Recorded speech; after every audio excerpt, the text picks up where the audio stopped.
Welcome to Potential Apex, a channel focused on creating content for personal and professional development. My name is D.M.Rafi. In this two-part series on how to succeed in difficult and challenging times, we will share with you the 4 key success factors which are crucial for success in such times. This is the first part, and at the end of this video, you will be able to apply the first key factor for success in your life. Don't go anywhere. Keep watching.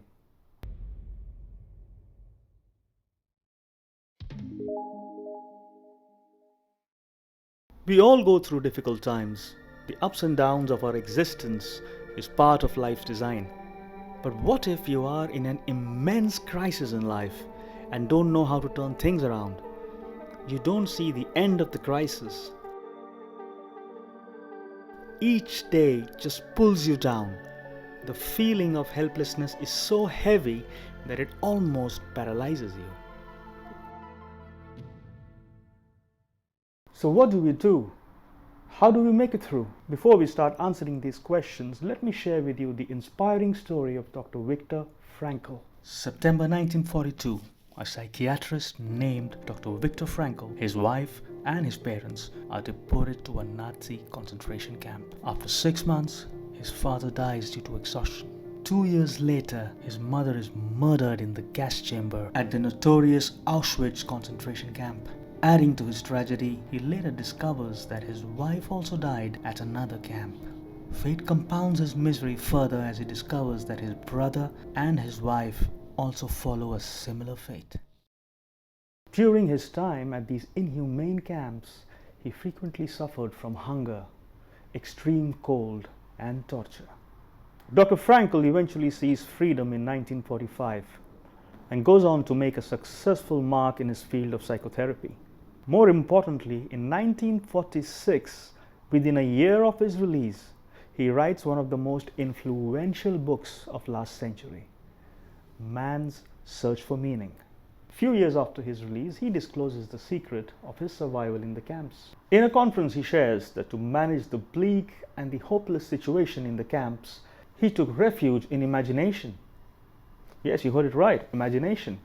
To beat the misery, he mentally created a bright future, a future where he was standing in a large, warm, beautiful hall and giving lecture to his students. He further states that imagining the positive future helped him in giving a purpose and meaning in life. And as a consequence, his pain, his sorrow was greatly reduced. He goes on to make a startling revelation in the conference. He informs the audience that in the lecture that he imagined in the camp, he had imagined the same things which are happening right now in this conference. Well, to top it up, do you know what was the topic of his discussion in the conference? It was the same topic that he had visualized while he was in the camps.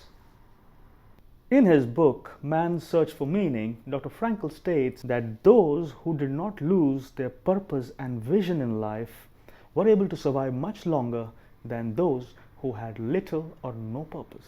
You see, there are 3 takeaways from his inspiring story.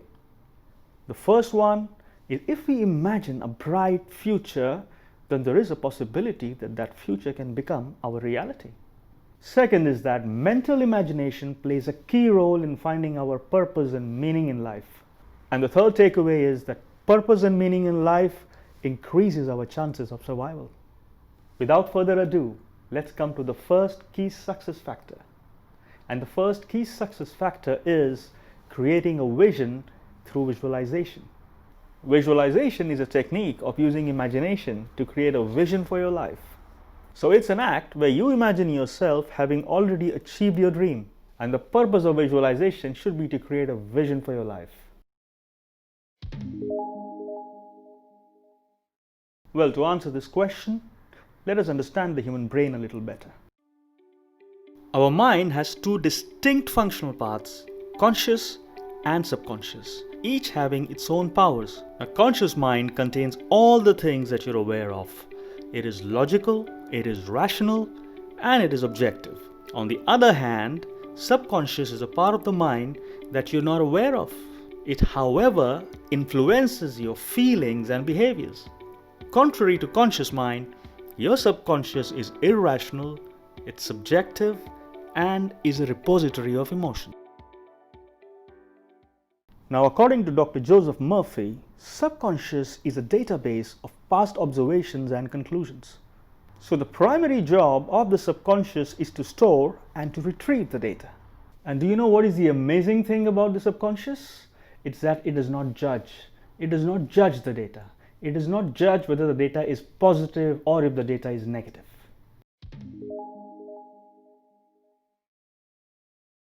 Subconscious almost acts like a computer.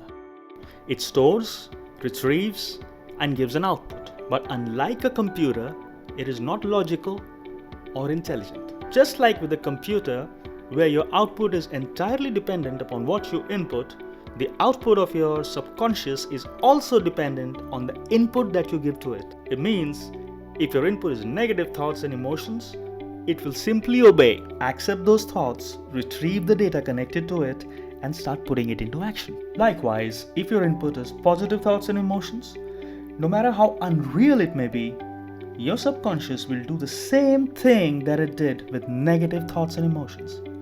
It will simply obey, accept those thoughts, retrieve the data connected to it, and start putting it into action. You see, when you visualize, you're not just creating your success mentally, but you're also telling your subconscious mind to act. And the key to remember here is that your subconscious cannot differentiate between an actual reality and an imagined one. And this is exactly the point which you have to exploit.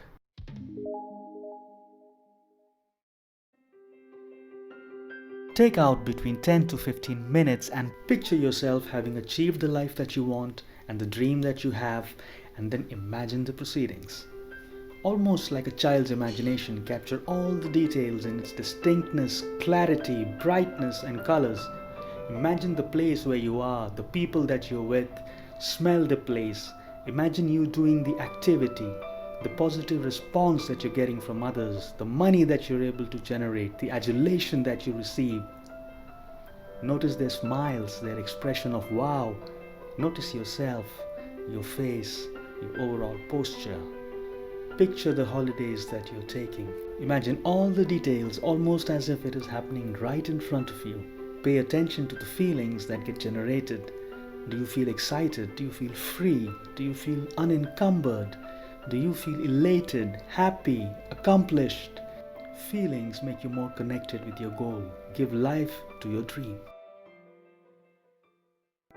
While visualizing, apart from paying attention to all the details, it is important that you also pay attention to your feelings.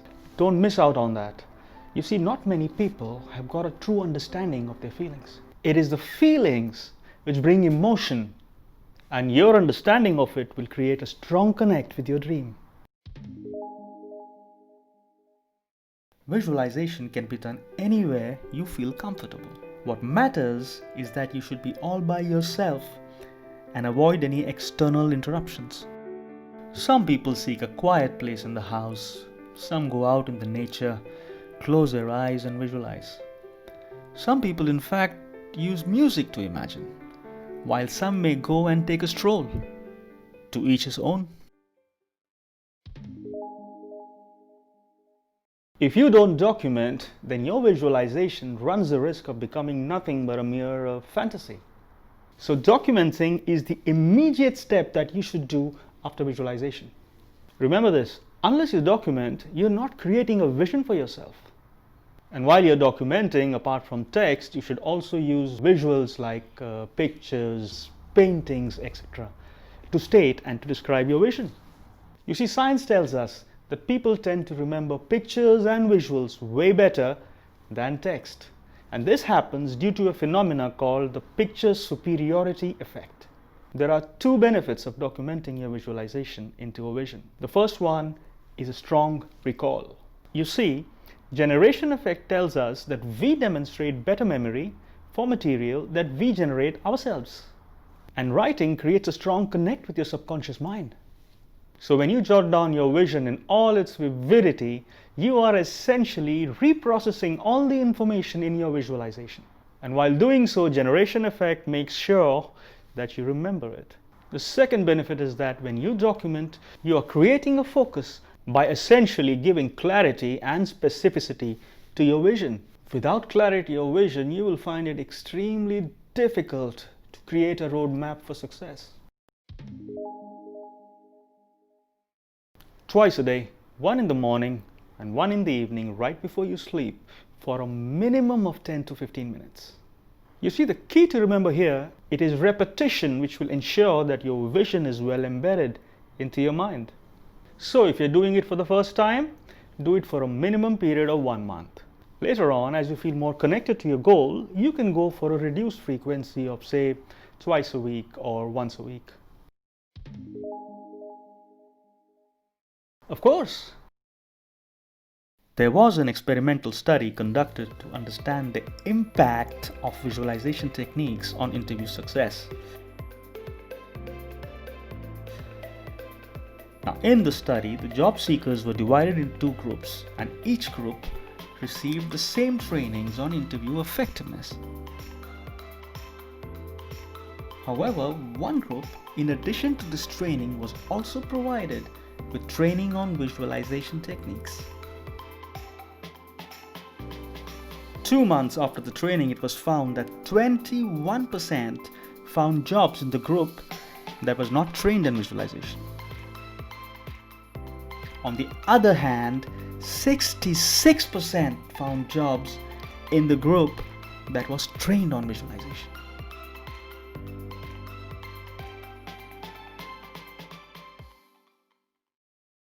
There is also a famous study by Russian scientists on its impact on Olympic success. You can read that in the link given in the description.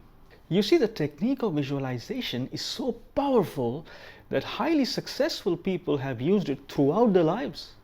Michael Phelps, the most decorated Olympian of all time, has used visualization to great success.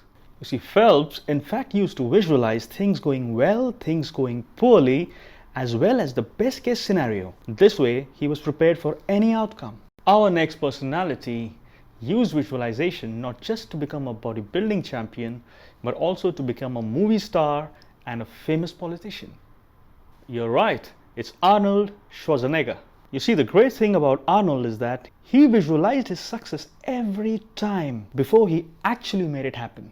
And who can forget the famous saying, if my mind can conceive it and my heart can believe it, then I can achieve it. The one and only Muhammad Ali. Let's be clear on one thing. Visualization's effectiveness is backed by science. There are no two ways about it. It's a well-known fact that when we visualize, we stimulate the same brain regions which would get stimulated if we were performing the action. The impact that visualization has is well documented in various matters related to life. But you would be surprised the impact that visualization has even on patients who are suffering from a stroke.